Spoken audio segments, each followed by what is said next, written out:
What do we expect from design schools and universities? An audioblog by Groschwald. I was recently invited to join a panel during the Munich Creative Business Week named Rethinking Design. The topic to discuss the changing role of designers in today's business world. Part of this discussion touched on education, which led to a lively discussion around what the role of higher learning should be in the field of design. A note before I continue. I'm speaking from a general standpoint on themes and topics collected and not about any specific institutions. The biggest debate from the panel arose around design academics versus practical preparation of graduates to enter the workforce. I will exclude internships here as they're not always a full representation.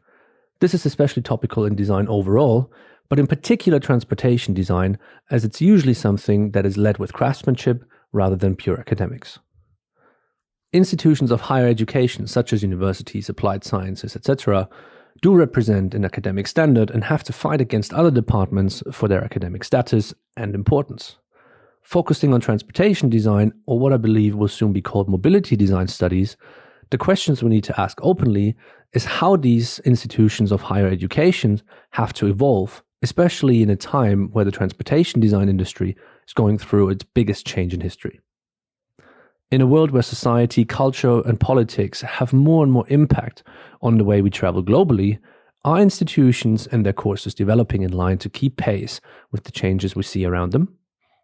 When I speak to higher level managers, bosses, or directors, I pose the question: do you think that graduates joining you are prepared and ready to contribute once they start working here? The answer is universally almost the same. Not many, and for non-creative design positions such as 3D modelers, it is even more difficult.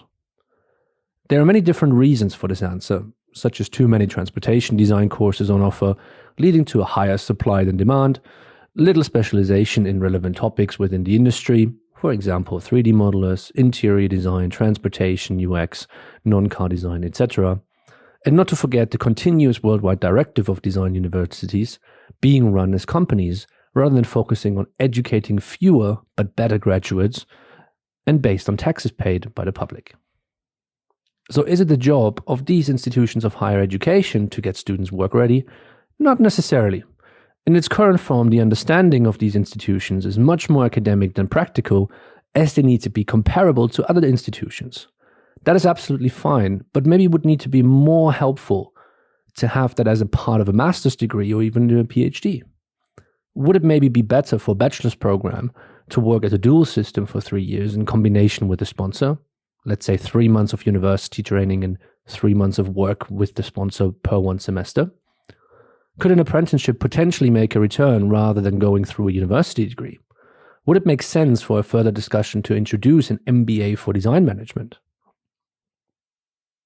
With current changes in the mobility industry, but also within society, education within design and also mobility design needs to make sure it keeps up.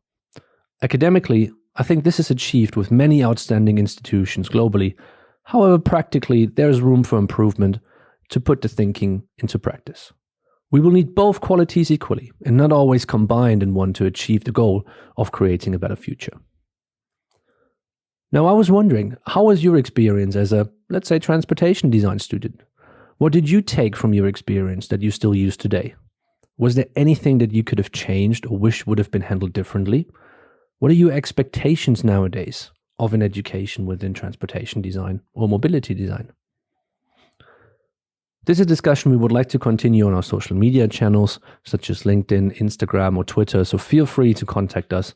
And as always, we very much hoped you enjoyed this little audio blog on a little opinion that we trying to foster. All the best, take care, and we'll hear back from us soon.